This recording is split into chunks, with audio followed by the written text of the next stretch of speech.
You're watching the Batter Fans Network. The Herons are back. Beards talking balls, rapping pink and black. Coming live from the 305, it's official tissue. The Batter Fan, Chris and Dan, weekly rocking with you. We talk Messi, Boosie, Jordy, Lucho, the Fat Four, to Ben Cram, Noah, Ruiz, Fred. What more could you ask for? Tighten up and get ready, listen in on the pod. Solana and X in Espanol, just to even the odds. Breakdowns and gas bagging, join the tribe and just vibe. $3.99, don't forget to like and subscribe. Don't hesitate, say what's up, go ahead and come in. No question about it, I'm ready to get hurt again. No question about it, I am ready to get hurt again. Solana, the Herons are back. Welcome, everybody, to episode number 328 of the Better Heroes podcast. I am your host, Daniel Ganada, and alongside me, I got Mr. Daniel Solana. How are you doing, sir? I'm doing wonderful. I got that morning voice. I'm ready to go. We got some Cafecito with the Herons. I forgot to make the mate this morning, but it's all right, man. I think I'm going to pull through. Yeah, we haven't done one of these in a while. Was it last summer the last time we had a Cafecito with the Herons? I think last fall we did when we didn't have Messi and we were going through the streak. I think we did a Cafecito, so it's been a while. Yeah, man, it's not easy, unfortunately. I mean, I know you have a little more freedom with your job. My job gets kind of hard to do it in the morning, but spring break, so I had the opportunity. So cheers to you, even though I know you don't have your mate. It's all right. I got my water here. It's all good. There you go. And everybody wants to support Battered Herons. You have the Battered Herons mugs on the store, batterfans.com, just in case. All right. Excellent plug. Excellent plug. I obviously we're going to talk Herons, right? They're back this week finally. You're back finally because you were away for like a million years over in Uruguay. So we'll touch on all that. But one thing during spring break, baseball's back. America's pastime, right? Everybody talks about America's pastime being baseball. And everybody says the dying sport. They say football, soccer will eventually pass it. I agree. But baseball was my first love growing up. And every year when the season's about to start, I go ahead and I show my kids, or we watch together, right, a couple classics to get them ready for the baseball season, right? And I started thinking, we have nothing like that for soccer. Oh, we do? No, we don't. The only movie that I could think of that I could find, and it's not even that good, is The Big Green and Bend It Like Beckham, which is a terrible movie. Yeah, but what about Goal? You've never seen heard Goal? of it. Oh, No, you gotta watch Goal.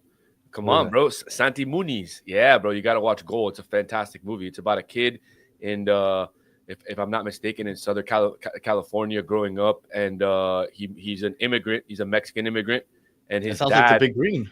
No, it's a lot better. It's a lot better. It's a lot better than The Big Green. It's a little bit more than just a kids movie. We'll just put it at that. Yeah, I want a kids movie. Shout out to Mr. TV and Walter and Cynical Tube and all them.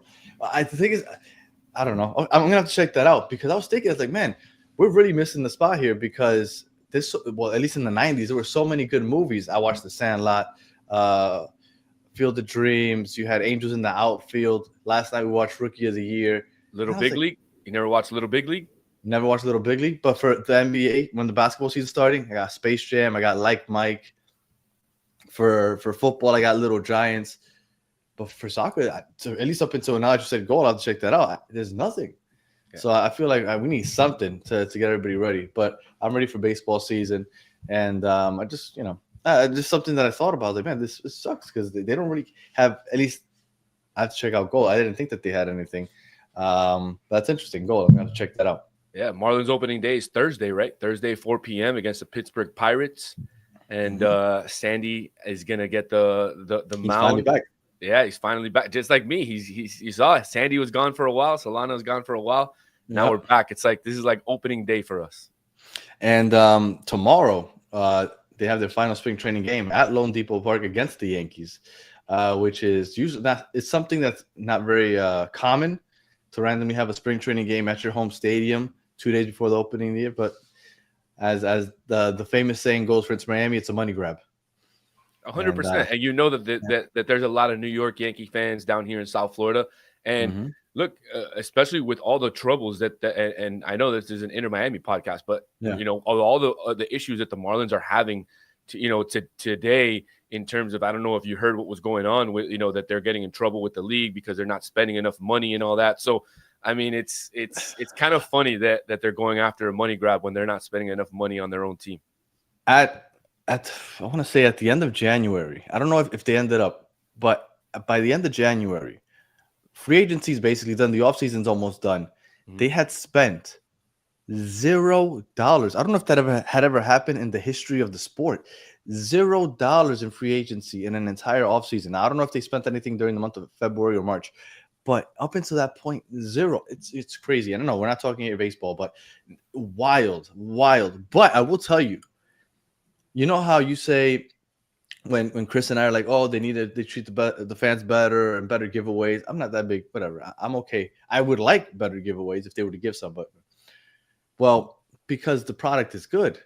The Marlins don't have a good product, but they got one. Like if you check the giveaways, they're amazing because they need to get people to the stadium because the product is not good. For example, tomorrow for that for the Yankee game, for the Yankee game, 4 tickets, $40. 4 tickets, 4 hot dogs, 4 sodas, and 4 popcorns. It's not bad. $40 now. I mean, I will tell you this. I know that you guys complain a lot.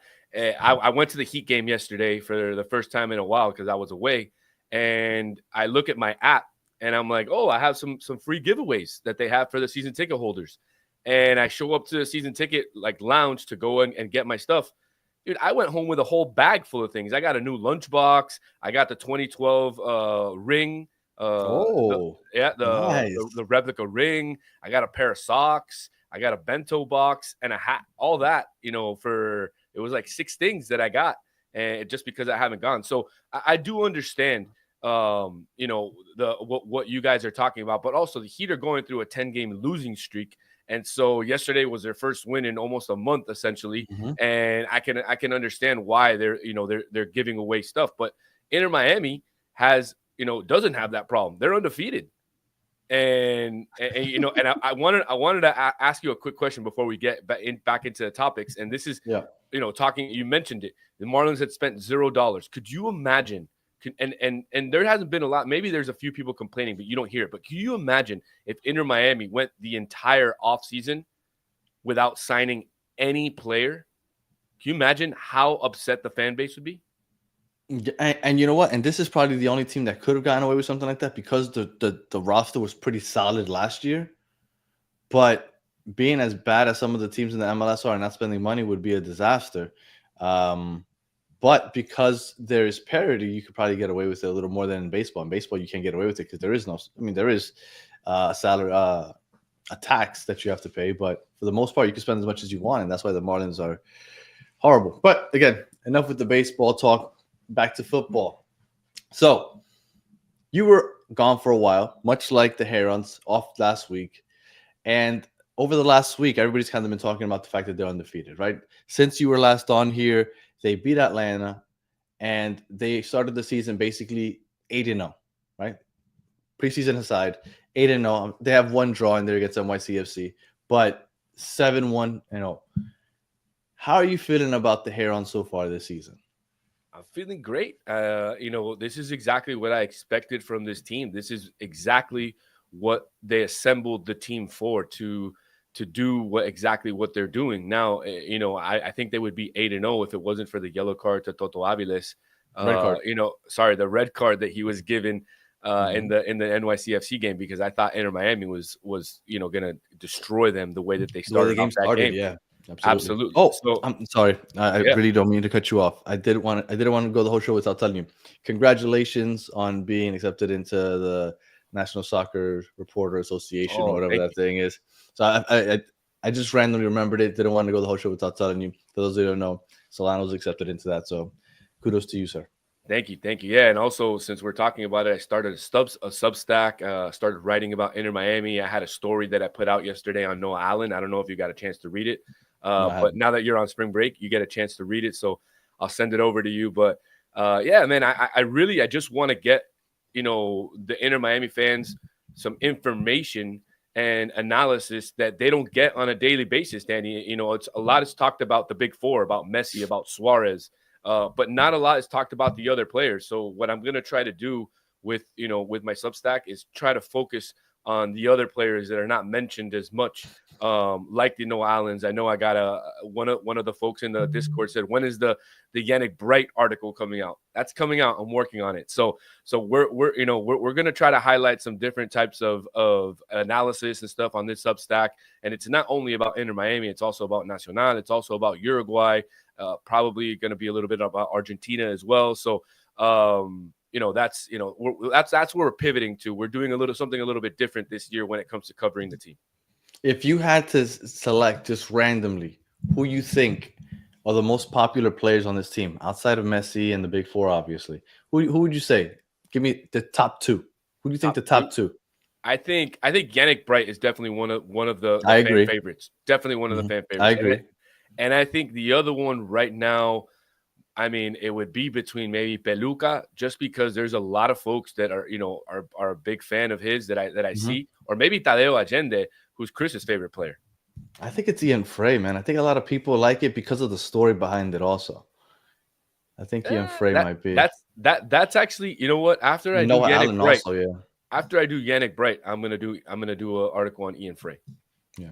So okay, sorry, I completely threw off the show and threw you off your train of thought. I didn't want to go without congratulating you since I haven't had a chance to do that on here yet. So you were saying this is what they were supposed to do. Yeah, this is exactly what they were supposed to do. That's what this team was put together to do, to win games and especially to be able to win games when some of their top players aren't on the field. Like Messi hasn't really been at his top peak form for the start of the season, and now he's probably going to be out for a few weeks, which I think is okay. I think now with the signings of that they've brought in, now Obandos is going to be here. We're still waiting on Baltasar Rodriguez. But look, this team is constructed to do exactly what it's been doing. And I have to apologize to Mascherano. Apparently, I guess I must have said at the beginning of the season he was going to be a disaster. So I apologize to El Jefecito. He's been fantastic since he's gotten here. He's shown that he's not afraid to make the substitutions, to take out Suarez when he needs to be taken out, and to move the back line around when it needs to be moved. So Inter Miami to me is on a roll right now, and they need to continue to do exactly what they're doing. For those two center back spots, it looks like there's going to be 3 rotating players, and he's just going to do it game by game, which is beautiful. And like you said, if you have a yellow card, you're not playing the 90 minutes, which is also a great job by him. So yes, El Jefecito is doing a phenomenal job. And one thing I did want to touch on, I was on a show with MLS Moves, Will, and he was telling me that he feels like Messi hasn't gotten off to a hot start, and maybe the goals. Maybe we're spoiled because he's played 6 games and he has 6 goal contributions in those 6 games. I think we've just gotten spoiled where if he's not exceeding the number of goal contributions exceeds the number of games he's played, we feel like he hasn't gotten to the hottest of starts because 4 goals and 2 assists in those 6 games. And he's the reason that we won that first KC game in that frigid temperature. I don't know if you remember that goal. That was a moment of Messi brilliance, and that was basically the game right there. So I think he's played better than people are saying because when he gets on there, he's contributing to the goal scoring.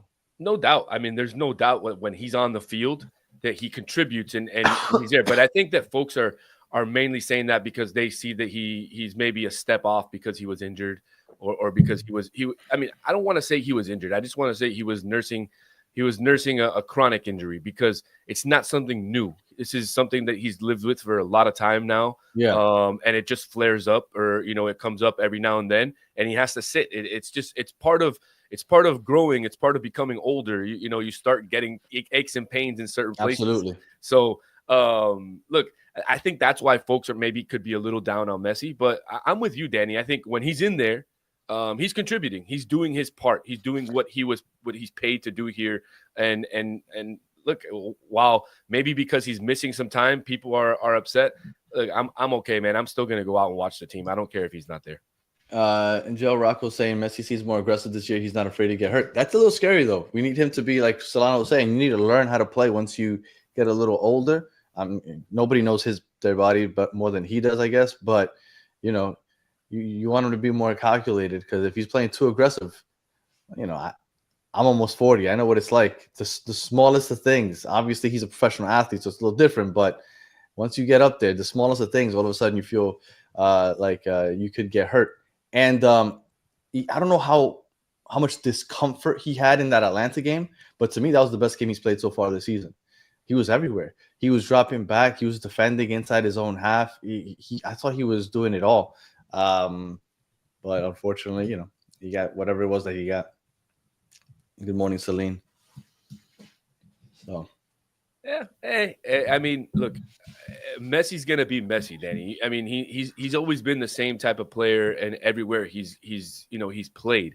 But he needs to play. So we'll see what happens over the next few weeks. Hopefully, he's back for the champions, for one of the Champions League legs.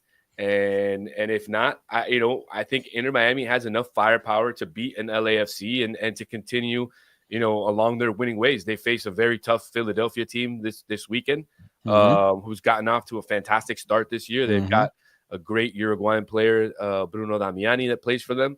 So I'm very excited for the game this Saturday. I think it's going to be a fantastic game at Chase. And, I know Todd the God's coming down. He's going to try to cover the game. So a lot of eyes on the matchup this weekend, especially with Messi not being here.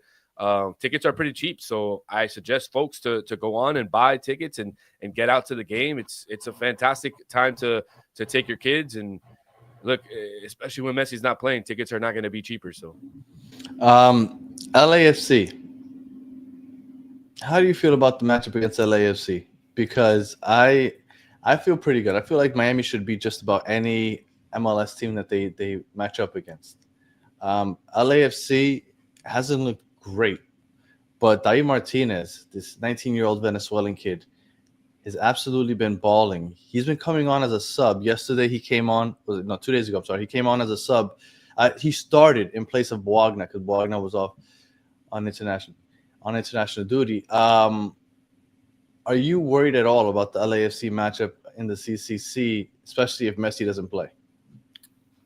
I wouldn't say I'm worried. I'd say I'm a little concerned, only because it's two legs. Anything can happen in tournament football. Anything can happen. So you need all of your players to be healthy. Obviously, if Messi doesn't play, it's going to be a big deal for Inter Miami, a big loss.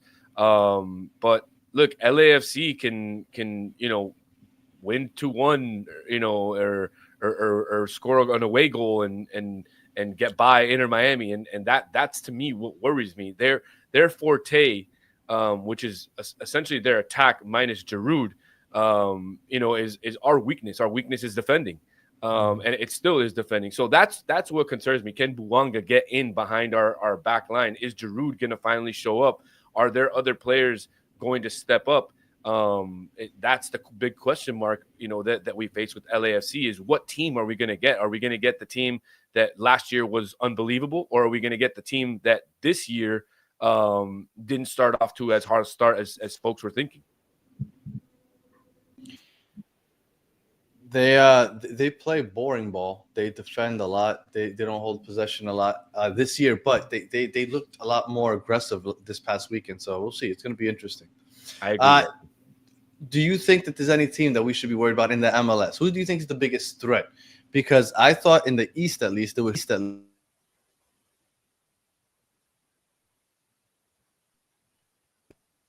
Oh, my mic went. Yeah. Your mic. It's all right though. I can still hear you. Who do you think is the biggest threat to Miami? Look, I could have thought I was going to say it could have been Vancouver from the Western Conference, just because they started off to such a hot start, Danny. But I think I don't think there's one threat. I think there's a lot of threats. I think Inter Miami has a target on their back because they won the Supporters Shield last year, because they have the high-profile players, and so I think everybody's a threat. I think we have to watch with Orlando City.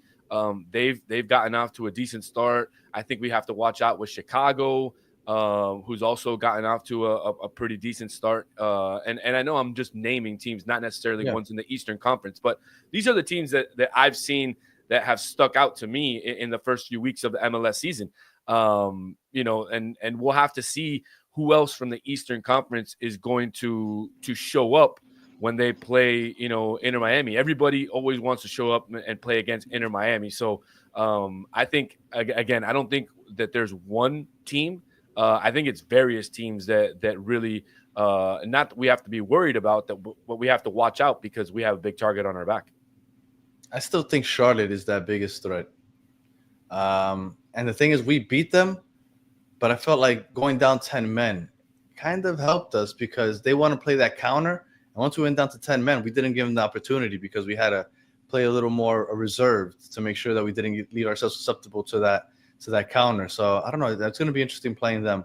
But yeah, early in the season, a lot of teams gunning for us. It's definitely going to be interesting. International break.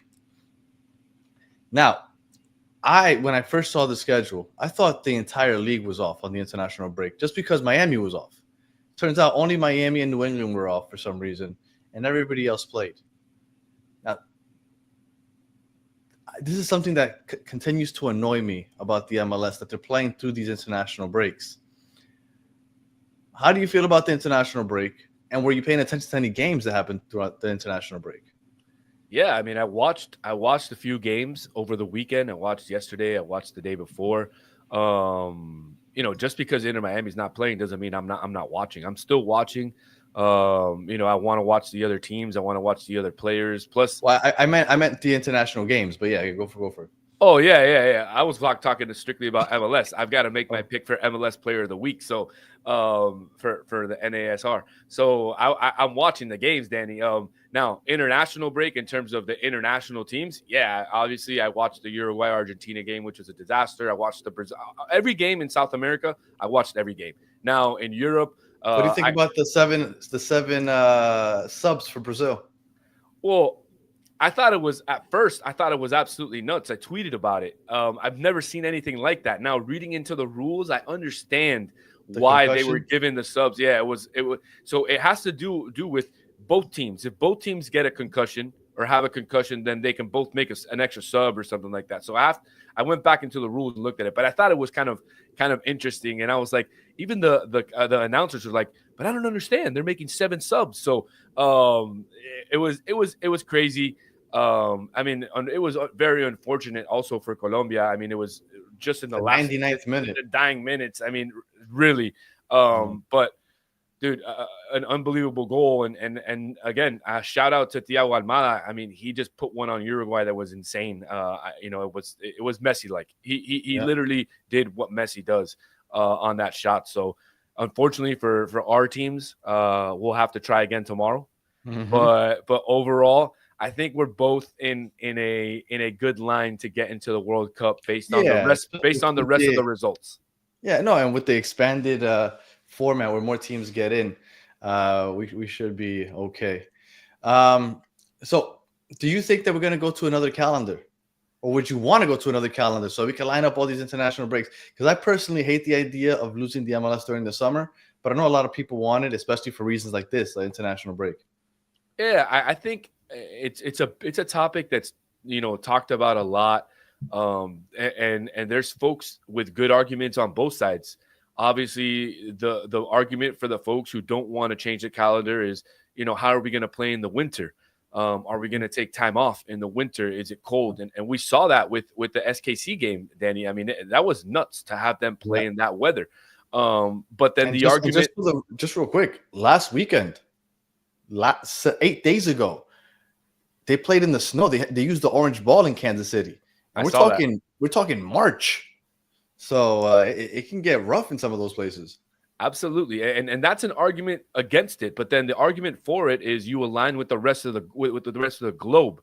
And not only that, but then you have you can allow teams to take a break this weekend, just like every other, or not every, because in the Uruguayan league, they played this weekend, and in the Argentinian league, they played this weekend. The Brazilian league, they don't take time off either. But obviously, they don't get enough players called up from their rosters that make a big difference. Now, I thought it was actually funny because in one of my group chats, somebody said like, oh, yeah, Inter Miami has off because they have a bunch of players on international duty, and that was a lie. There's only 4 players on international duty. Noah Allen representing the Greek national youth national team, Santiago Morales and Benjamin and Telasco Segovia were the only 4 called from Inter Miami. Now, I do think if they do not move to a new to the fall spring calendar, like everybody else, I do think that they should come up with a rule, Danny, where if your team has more than like 4 or 5 players called up, then you automatically get to have a break that weekend. Like they postpone your match. Just because I don't think it's fair for a team to have 4 players missing to be forced to play when the other team could be at full strength. And it's not really their fault because they have to let those players go. So I would love to see if they don't move into a new calendar, if they would, make certain changes or make certain rule adjustments to allow for certain teams, to be able to postpone their game if they get X amount of players called up. I was surprised when I saw that the rest of the MLS was still playing because Miami, they had the break this weekend, the bye week, I guess you could say. But I don't know where they're going to fit all these games. If they were to make it to the Champions Cup final, they have a game scheduled for May 31st. They would have to move that because the final is on June 1st. Then if they make it out of the group stage for the Club World Cup, they have to reschedule some other games. And things are really complicated because when you look at the calendar, they're already booked weekdays, Wednesdays because of Leagues Cup. Leagues Cup. Like I don't see where they're going to move these games. I'm surprised that they gave them the week off this week because they're going to have a really hard time rescheduling all these games. I mean, you might be upset, but like Soccer Daddy saying Redondo, Allende, Rocco are enjoying Disneyland. I saw Ian Frey is at a Secrets Captiva or something like that with his wife or his girlfriend. So the players are enjoying this week off. And it comes at a really good time because, remember, they started off the season essentially playing a bunch of games in a row. Then they had the CONCACAF Champions Cup, both rounds, and they basically haven't had a chance to rest. So I think this comes at a really, really good time in the schedule for them to get, a couple weeks off. Suarez is going to rest his knees. They, these guys can relax a little bit. And also you have a week where Messi, doesn't get to play and he gets a week of complete rest. And I said it last week or the week before. They've had, if you count the last preseason game, which was on Valentine's Day, which the starters played 60, 70 minutes, they've played 9 games in 30 calendar days. Like that's basically every 3 days. They played a lot. So yeah, these 2 weeks off definitely helpful for everybody because they needed the rest. And somebody I was going to say question. Suarez. Yeah, well, before I saw that, before I get into the Boutstar Visa, Suarez doesn't get enough recognition for the fact that he's played every single game.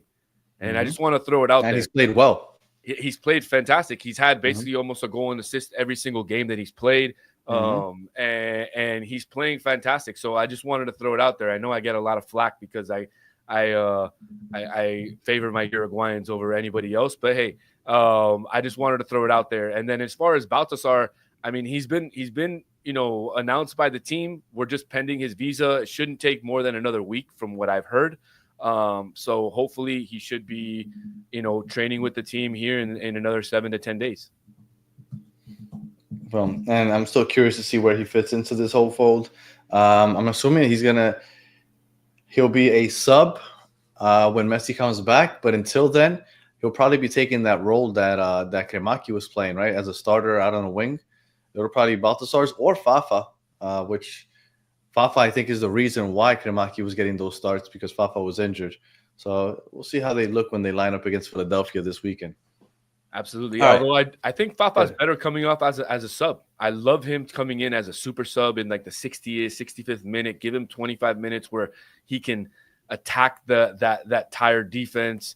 And we saw what he can do in the Atlanta game. I mean, that was a beautiful header, but we have to talk about how he got himself unmarked. I mean, he made a great move and he, kind of went one way, faked out the defender, and then went back to get the ball. The defender was completely dropped backwards, faked out of his shoes. Yeah. Which is really hard to get some momentum into that header when you're moving away from the ball. Exactly. It was almost like a fadeaway. It was almost like a fadeaway goal. But that's why he hit with his face. Yeah, and it literally, that's why it went so slow. It looked like it was almost slow motion. But we talk about the goal, we talk about it hitting his face, but we don't talk about enough about how he got himself unmarked. Yeah. And really, that's the key with Fafa. And I love how he plays against tired defenders. So I would prefer for Baltasar to start. And then, or maybe do one game on, one game off. This team can do that. They can play that way. And when Messi comes back, you can have Segovia and Allende starting at the wings, and you can sub them off in the 70th minute. Both of them put in a fresh Fafa and Baltasar Rodriguez on each side, and you're cooking with the grease right there, because you got fresh legs, and they're both pretty well. I'm assuming Baltasar is going to live up to what everybody's saying, and Fafa brings. So this is going to be quite the squad we got going. Yes, sir. Yes, sir.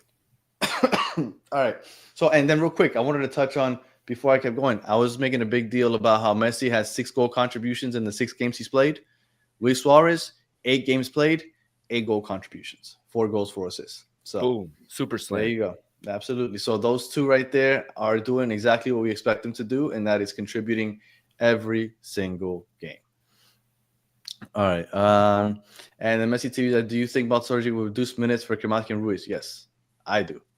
Absolutely. That's what he's coming in here for. I mean, he plays those positions.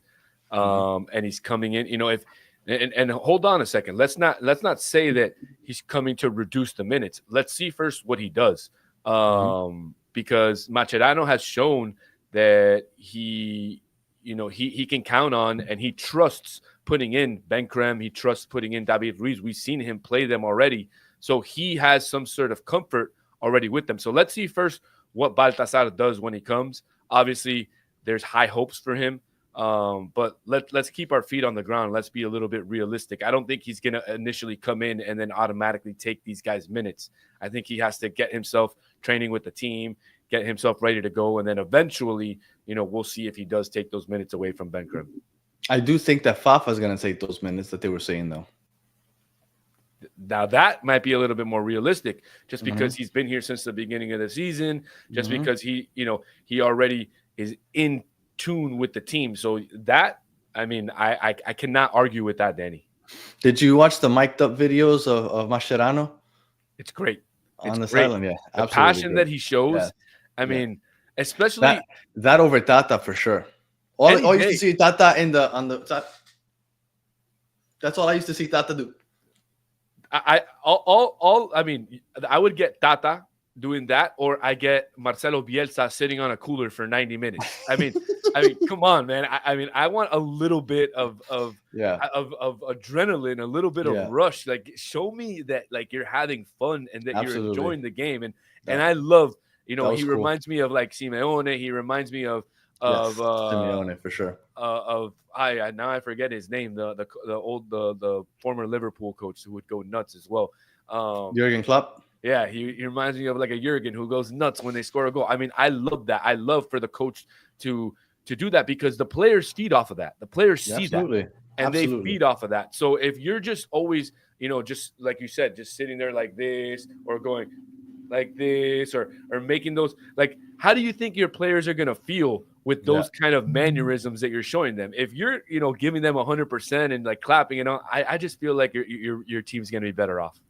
Yeah, going really quickly to the other football, I'm a Jets fan. That's why Rex Ryan was always my favorite coach, because his players would run through a wall for him because he would be so hyped. And you want that. That players, like you said, feed off that energy. So watching that mic'd up, man, made me like him. I already liked him, but even more, man. Seeing that passion, that was really fun. I really enjoyed that. All right. All right. So moving on to Miami Freedom Park. So the renderings are done. The stadium's going vertical. If you drive by on the 836, if you're here in Miami, or you take the monorail, you can see the construction happening already. Now, starting this week, for season ticket holders that have been around the longest, right? They do it by seniority, which I've been a season ticket holder since 2019, technically, because that's when I got my tickets. You were scheduled, or you could schedule yourself for a, I don't know, I guess I don't know if it's a sales pitch or what, but to go ahead and choose new tickets for the upcoming stadium. It is in Wynwood. I have mine later today in a couple of hours, actually.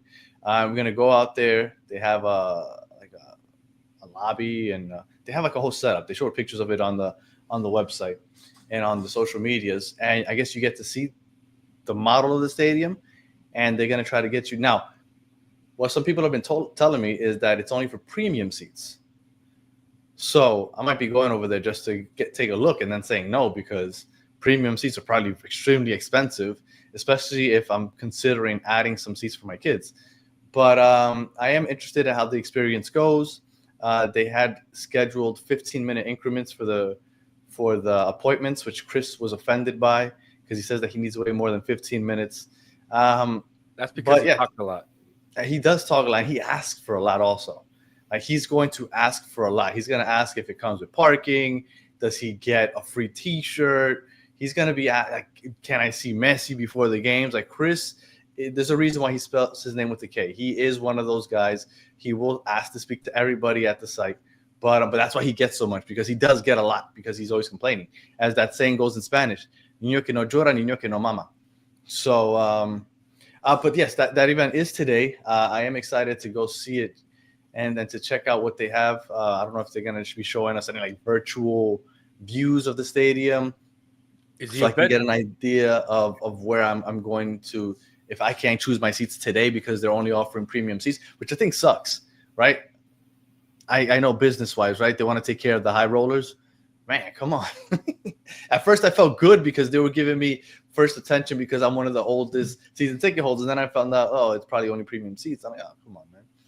Is the event just today, Danny, or is it the whole week? My understanding. It's the whole week. Okay. Today's the first day. I believe the first appointments were at 10 a.m. And I mean, people were quick with their emails to reserve. Mine's isn't until 11, I believe. I have to double check, but I think it's 11. So I'm going to be like the fifth person in there. I don't know if they have several people at the same time with different sales reps, but I'm about an hour into the event starting. So we'll see. But I am curious to see how this goes and how everything's being offered. I'll try to post stuff online, but I don't know what's going to be there. Yeah, I mean, from what I've seen so far in terms of what's been posted, it looks like the place, it looks great. They have like a mini museum. They have the coffee cup trophy in there. It looks like they have some old uniforms, some original uniforms, which looks really cool. So, I mean, overall, if you're a fan of Inter Miami, you're a season ticket holder, it looks like a fun event. Now, just like you said, is it a sales pitch where they're going to try to make you upgrade your seats into premium seats, or are they going to allow you to choose actual regular seats so that you're already ready to go for next season? I don't know. You're going to have to inform us. Make sure you let the Discord know, or make sure you let Twitter know. Yeah, no, I will. And Paulo said, let us know the parking situation. Are you talking about the parking situation for today's event or for the stadium? Because for the stadium, I'd have to look to see if I have any pictures. But I do know that there are let's see if I have any in here. Well, aren't they building a couple of parking garages around the stadium? So if you look at any pictures of the renderings, I don't have any here saved. If you look at any pictures of the renderings, go on Google. I guess I could do it on Google right now. And you look up the renderings of the stadium. And you've noticed that they have like little pitches along the sides of the stadium. Those are the top of parking garages.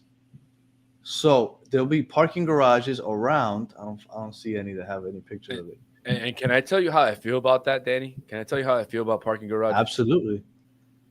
I'm not a fan. I'm not a fan of parking garages. I think it's such a mission to get out of. Absolutely. Mm-hmm. And I'm thinking about when I go to Marlins games, and mind you, nobody goes to Marlins games, and it's still a mission to get out of those parking garages. So absolutely. I'm just thinking, if there's going to be 25,000 folks at the stadium, I don't know about you, Danny, but I'm thinking about parking a few blocks away and maybe taking one of those GoPeds or mopeds or a scooter over to the stadium because I do not think I'm going to be parking at the stadium. Yeah, I mean, I haven't decided yet, honestly, what I'm gonna do as far as that goes. But I did find the picture. Yeah, let me share this real quick. Let me share my screen. There. Can you see that? Cannot see that. No, No, it's I not see showing it. up. Nah, I just see the Battered Herons intro. What about now? Nah, I just see your face. All right. Well, I guess this isn't working. All right. So, let me see. It's all right. A little bit of production issues here. No big deal. Happens. Yeah, there he goes. All right, you see that There. now. Now you see across the bottom right, you see those soccer fields across the top of those buildings. Those are the parking garages. So those will be the parking garages. But like Solana said, it will be a mission to get out of there. But that is what the parking situation will look like. My understanding. Not a huge fan of it. Not a huge fan of it, but that is what it will look like. I'm looking forward to parking on somebody's lawn for $20, bro. I'm not gonna lie. I don't blame you. I don't blame you. All right, so let me stop sharing the screen. That. All right. So yeah, but that's the event. It starts today. I am curious how that's gonna work. Have you driven by? Have you driven by where the stadium is going to be yet? Have you been on 836 by there? I've been on 836, but I haven't had a chance to really focus in. I know my brother takes the monorail a lot, so he's sent me pictures from the monorail when he passes by, and it's along the way. Like it's going. I just passed yesterday, and that whole first bandeja in the bottom, like the 100s, looks like it's basically ready to go and ready to put some seats on. So they're moving very quickly on this stadium. It looks like hopefully by sometime in the fall, maybe early winter, we'll have a completed stadium. But it's exciting, Danny. Finally, the team is moving down to Miami, where the team name. It says that they're from Inter Miami and they'll be playing here. We'll have to see what happens. And I saw Cynical too put here, where's the green parking? And actually, I want to bring that up. What are they going to do with the tailgating? Because we know that a lot of folks tailgate, and it's kind of tough to tailgate inside of a parking garage, Danny. So do you think that they'll have – you think no more tailgating? I don't think so. I think you're gonna have to settle for all those. They're gonna have restaurants and stuff along the hotels and stuff. I think that's where people are gonna have to settle for hanging out and kind of just eating at those bars and whatnot. I'm talking out of my ass here. I have no idea, but judging by the pictures that I've seen, I don't see many tailgating opportunities. Like if you were to go to a Heat game, obviously people don't tailgate for basketball, but where would you tailgate if you had the opportunity? There is nowhere. I mean, if when I go to the Heat games, if I want to tailgate, I just take a 6-pack in my car. I pop open my trunk, and in whatever lot I park in, I just have a couple beers. Absolutely, and then the Marlins game also, there's nowhere to tailgate. So I think that's what you're going to run into here, because you're not going to have any. I don't think there's going to be many lots in the area. Remember what the Marlins initially wanted to do when they built the stadium was build out restaurants and different bars and stuff all around the stadium so folks could enjoy that, and they never got around to doing that. So let's see if Inter Miami actually – well, that's a different story, but folks do go to the Inter Miami games clearly. So, we'll have to see what they end up building around there to see if it makes sense. If not, you're probably going to get vendors out there, Hey, I'm okay with one of those, cat kebabs or whatever that they sell outside of the Heat Stadium. You never know what kind of meat is in those kebabs that they sell, bro. Yeah. I know he's oh man, I forgot what they're called, but yes. Any updates on Obando? No, not yet. No, I mean, we know that they announced the sale to Atletico Madrid, the loan to Inter Miami. He was announced by the team a couple days ago. Actually, last Wednesday, while I was covering the Inter Miami 2 game, he was present at the stadium. So he's here. They're just waiting on his visa. Again, it's same situation as Baltasar. Should be about another week, 10 days. But these guys are coming. They've been announced, and we're just waiting on visas. All right, now I have a question for you. Well, last topic. I'm just gonna throw this out there, right, like a grenade, and just see what you have to say. A lot of talk about the changing of calendars, right? We talked about it a little earlier. Now, the rumblings I've heard from people that talk MLS and stuff is that what could happen, and there's a reason why I'm bringing this up. What could happen, right? Again, these are all little rumors that are just being said, is that they could shorten the season next year.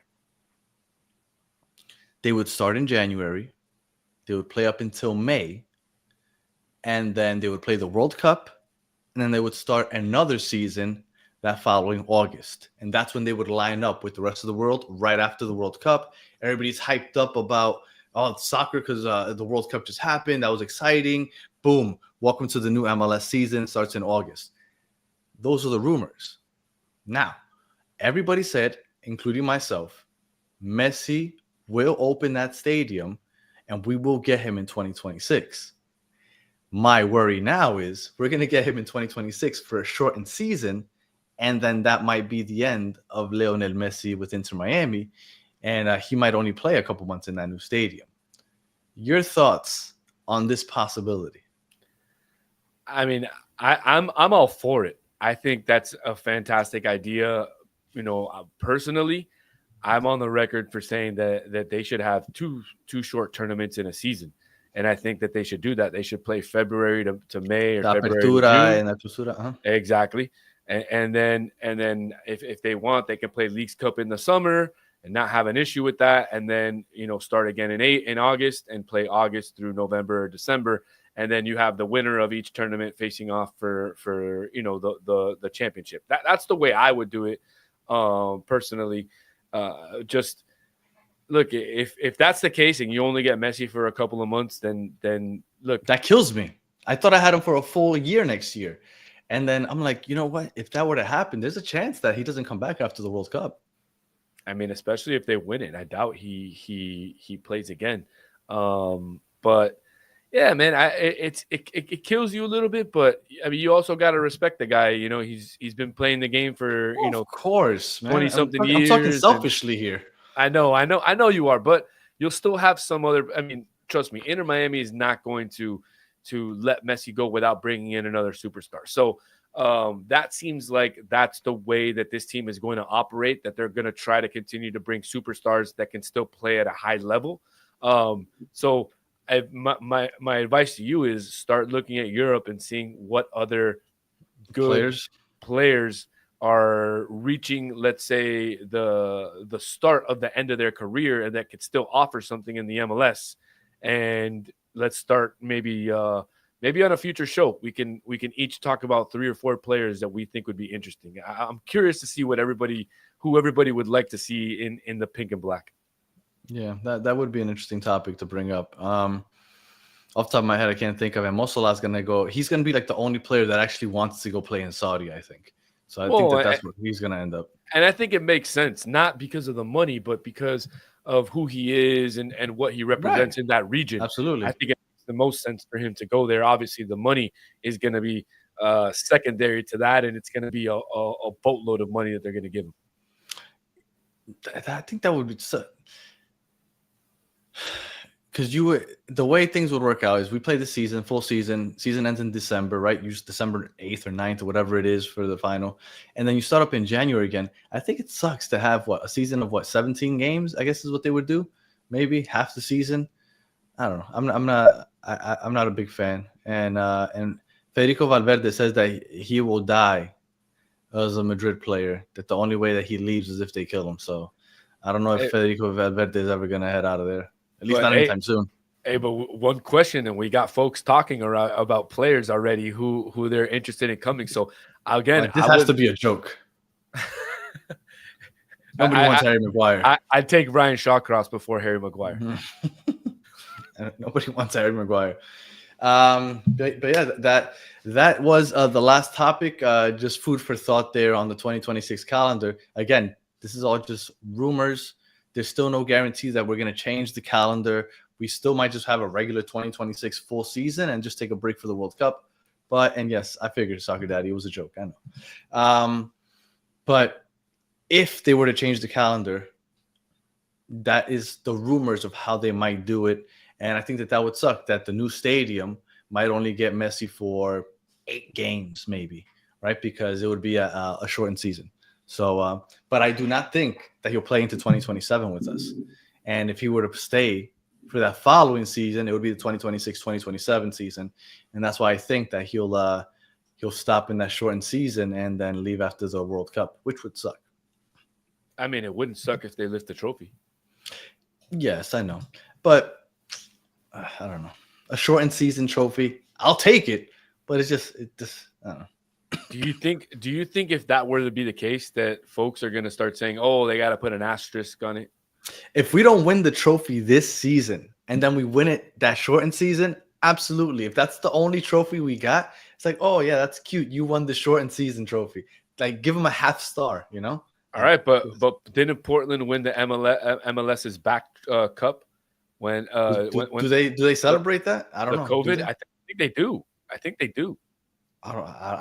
I'm I'm gonna ask somebody from Portland. I have no idea. I hope they didn't get a star for that.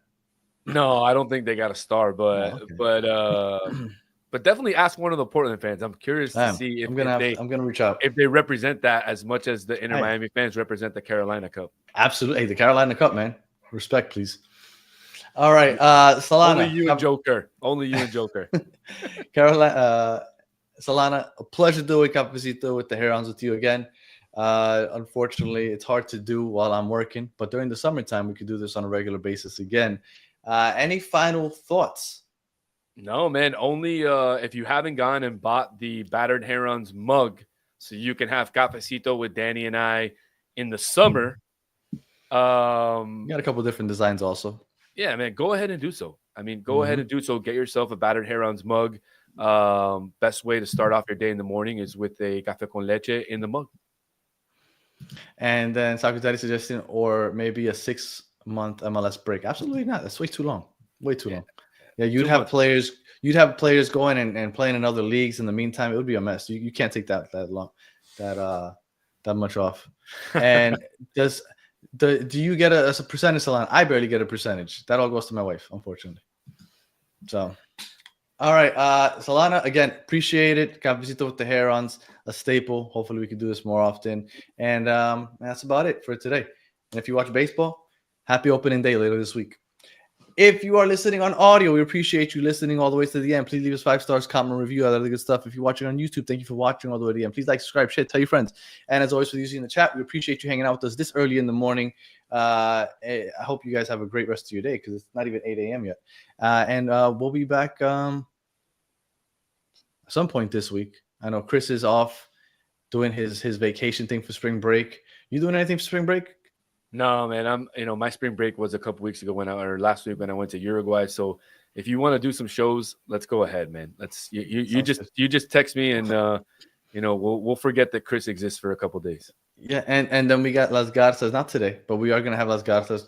Not a lot to talk about right now because we had the week off. But later this week, because we do have to talk about the Philadelphia game and all that stuff. So we'll be back this week. Keep up with us on Twitter. And if you haven't already, make sure you subscribe and turn on that little bell notification, which lets you know when we go live. So we appreciate everybody, and we'll be back at some point this week. So until the next one, have a good one.